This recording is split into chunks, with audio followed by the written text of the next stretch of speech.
Young Korean actor Kris found dead in a garbage bag. The night's soul forgot to breathe began like any other. Neon lights humming, drizzle crawling down glass, the city half awake in its endless rush. Then, at 2:14 a.m., a sanitation worker stumbled upon something that stopped the world. A black plastic bag. Heavy. Tied twice. Leaking crimson into the gutter's slow rainwater. When the knot was cut, the truth spilled out.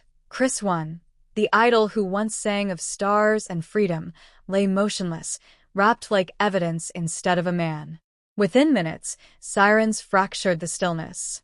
The alley behind Hongdae's 17th Street glowed red-blue, and word began to spread before the first investigator even touched the scene. Phones lit up. News anchors were dragged from sleep. By dawn, the name Kriswu had crossed every continent. The alley of unfinished dreams. Detective Hae-jin arrived before sunrise. She had seen 1,000 crime scenes, but this one whispered. The walls were lined with torn concert posters, Chris's face smiling from happier days, mocking, glowing beneath the flicker of police flashlights. "Secure the perimeter," she ordered. "No one touches anything until I say." A photographer gasped as he zoomed in on Chris's right hand. Clenched between his fingers was a crumpled paper, half-soaked, half-legible. Only 2 words survived the rain. Project Eden. Hae-jin froze.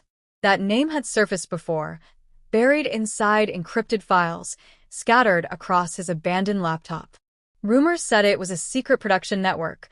Others whispered it was something darker, a control system disguised as music management. She pocketed the note carefully, already feeling the eyes of the world pressing against the walls. The city erupts. By 6 a.m., every screen in Seoul carried the same headline.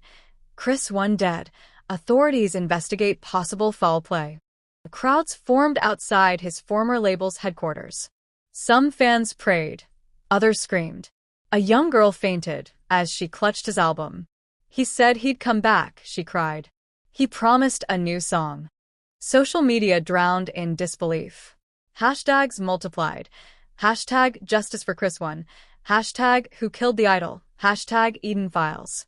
Old interviews resurfaced, dissected frame by frame. Every silence, every forced smile now looked like a cry for help. Television anchors fought back tears as they replayed his last public appearance.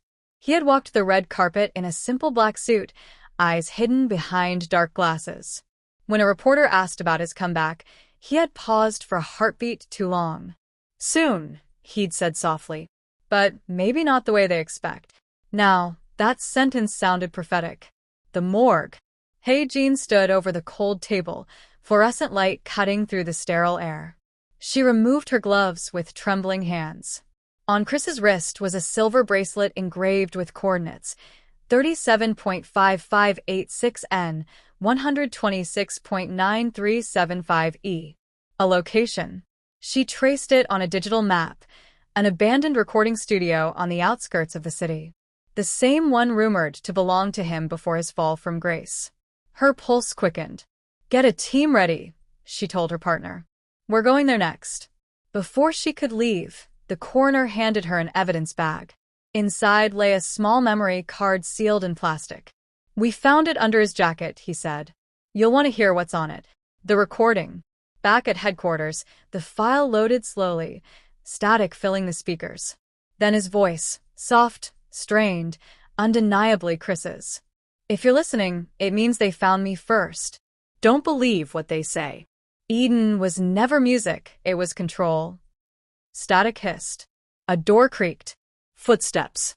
"Tell my fans I tried. Tell them the song was the key." Then silence. The room went cold. Hae-jin replayed it twice, memorizing every sound, the faint drip of water, the whir of a nearby fan, a metallic clang. She recognized it instantly, the studio basement. The studio. When police arrived at the coordinates, the air was thick with mildew and dust. The main door hung half open, the padlock snapped. Inside, sheets of unfinished lyrics scattered across the floor. The same phrase appeared again and again. Resurrection, track 01. In the corner stood a microphone, its light still on. On the computer screen was a waveform frozen mid-recording. The file name read last voiced at wave. As the technician pressed play, the speakers filled with layers of sound, heartbeat samples, whispers reversed, and beneath them, Kris's voice repeating a single line. "You can bury me, but you can't mute the truth." Hey Jin's chest tightened. The melody felt alive, defiant, unfinished. Suddenly, the power flickered. One of the officers shouted, "We've got motion on the back camera." A blurred figure darted outside, through the alley's shadows. Pursuit lights sliced the fog, but when they turned the corner, there was nothing, just tire tracks leading to the river. The hidden camera. Hours later, the team recovered a security feed from a nearby store. At exactly 1:59 a.m., 15 minutes before the garbage bag was found, a black sedan stopped behind the studio. Two men emerged. One carried a duffel, the other dragged something heavy. The license plate was partially obscured, but the logo on the sedan's bumper was clear: HNL Productions, a subsidiary of his former management company. The puzzle pieces began to click. The manager. By noon, headlines shifted again. Police questioned Kris, one's former manager. Han Jae-sung was brought in under escort, face pale, eyes hollow. "He was like a brother to me," he muttered to reporters. "Don't believe everything online." Inside the station, Hae-jin placed the still image from the footage on the table. "That's you, isn't it?" He hesitated. "You don't understand." "Then help me," she pressed. "Who were the others in the car?" His gaze dropped. "You wouldn't survive if I told you." The city holds its breath. The world turned into a theater of grief. Fans lit vigils in every time zone. Outside the National Assembly, protesters demanded full disclosure from entertainment agencies. Billboards flashed his image, lines of his lyrics scrawled beneath.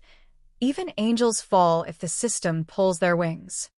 Meanwhile, digital forensics pulled deeper into his final months. Bank records showed massive withdrawals made by unknown proxies. Flight logs suggested he had tried to flee to Canada 2 weeks before his death, but someone canceled the ticket hours before departure. Each revelation made the story darker, bigger, harder to believe. The hidden witness. 3 days after the discovery, a woman appeared at the station claiming she had worked as Kris's vocal engineer. Her hands trembled as she clutched a flash drive. "There's something you need to see," she said. The drive contained security footage from the studio dated the night of his death.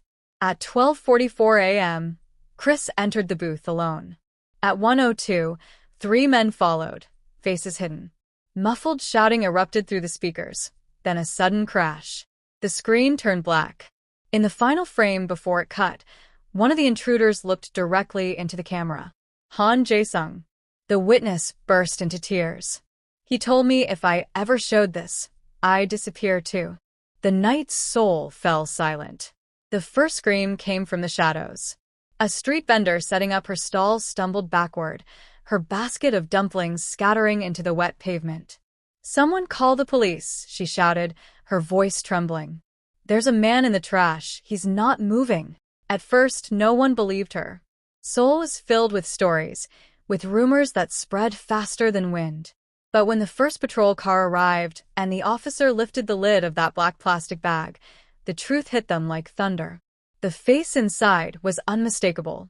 Even bloodied and pale, Kris One's features, those sharp lines, that familiar jaw, those lips that once sang the city's favorite songs, stared up at the world that had adored and destroyed him in equal measure. Flashlights clicked on. Cameras followed. Within minutes, the narrow street that had always been forgotten was swarmed with sirens, journalists, and fans who didn't even know what they were looking at yet. The chaos unfolds. Rain began to fall harder. The alleyway turned into a mirror of confusion, umbrellas colliding, lights flashing, people crying out his name. "Kris. Kris One. No. Please no." A girl in a pink hoodie shoved past the police tape, only to be dragged back by officers. "He promised a new concert," she screamed, tears mixing with rain. "He promised." A reporter's microphone slipped from his hand as his cameraman whispered, "Are we filming this? Is this real?" The world had changed in seconds. A detective crouched beside the body, eyes tracing every wound, every shadow of struggle. Kris's fingers were curled tight, his nails cracked as if he had fought against something or someone before the end. "Why here?" the detective murmured. "Why like this?" Then, as another flash of lightning illuminated the street, something caught her eye, a faint trail of footprints leading away from the scene. Heavy, deliberate, and fresh. The stranger in the crowd. Among the growing swarm of onlookers, a man stood still beneath a black umbrella. No camera, no phone, just silence. His face half hidden, his stance unnervingly calm. When an officer brushed past him, the stranger whispered under his breath, "He finally found it." Then he vanished into the rain. Later, witnesses would swear they saw him head toward the river. Others claimed he disappeared altogether. But his words would haunt the detectives for days. He finally found it.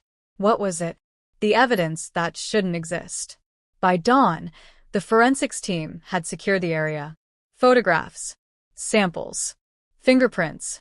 But one discovery made even the most experienced officers exchange nervous glances. Kris's phone, still on, still recording. The final video was only 11 seconds long. In it, Kris's voice was faint, but steady. "They told me to stop asking questions. They said the truth was buried deep. But I've seen it now, and I can't unsee it." Then came the sound of something slamming shut. A door. A struggle. And then nothing. When Hey Jean, the lead investigator, replayed the clip in her office later, she noticed something no one else had. In the background reflection of a mirror, behind Kris's shoulder, a gloved hand was reaching for him. It wasn't just a death, it was an ambush. The night news broke.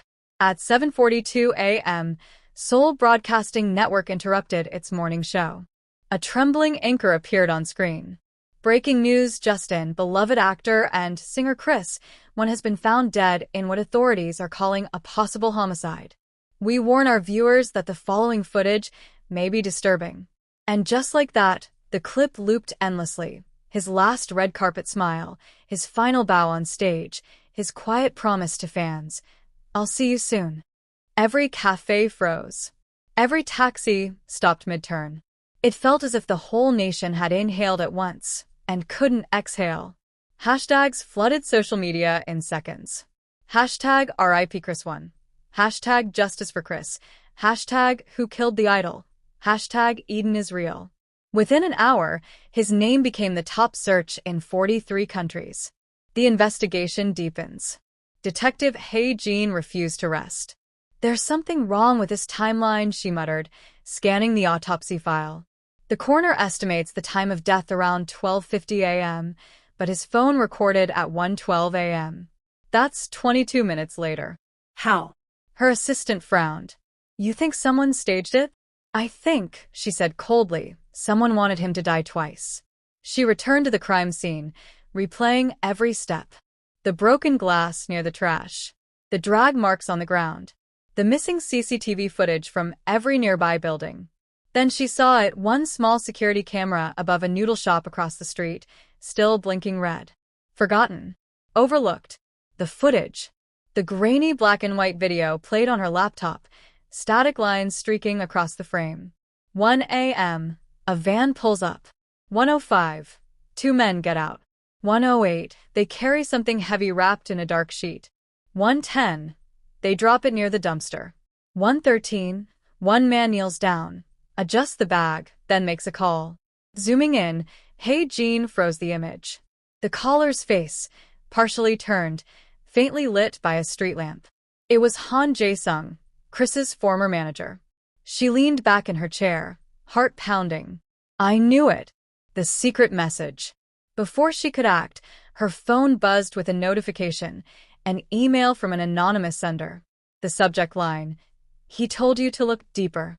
Inside was a single image. A still frame of Kris's final music video, Resurrection. The shot where he looks directly into the camera, a faint reflection of text flickering in his pupils. When magnified, the words read, "Check the song. Track 7. Hidden Lair." The team immediately analyzed the track. Buried beneath the melody, accessible only through reversed frequency playback, they found a hidden voice recording. Kris is again whispering, "If they find me, don't stop." The truth is under the glass floor. Under the glass floor? That phrase sent Jean straight back to the scene. The discovery. When she returned to the alley that night, the rain had stopped. The city lights glimmered across the puddles like tiny mirrors. She crouched where his body had been found. There, beneath a half-loose tile, something shimmered, a tiny glass panel, unnoticed before. She pried it open carefully and found a small USB drive, sealed in waterproof casing. Her hands shook as she plugged it into her tablet. The screen filled with documents, voice memos, encrypted recordings, files that mapped an entire system of corruption between record labels, investors, and shadow figures known only as the Council of Eden. One voice message, dated 2 days before his death, said, "If I disappear, tell them Eden never ended. It only evolved." The city reacts. By the time dawn broke again, the whole of Seoul was on fire with conspiracy. Fans marched through the streets carrying candles and banners. Every network replayed the leaked footage from the alley. One witness told reporters, "I saw him that night. He was running, terrified. He said someone was following him." Another claimed they'd heard a scuffle, then a car speeding away. But the most haunting account came from the janitor, who had called the police. His voice trembled as he told the press, "I swear, before I opened the bag, I heard something, a faint hum, like he was still singing." The world shivered at that.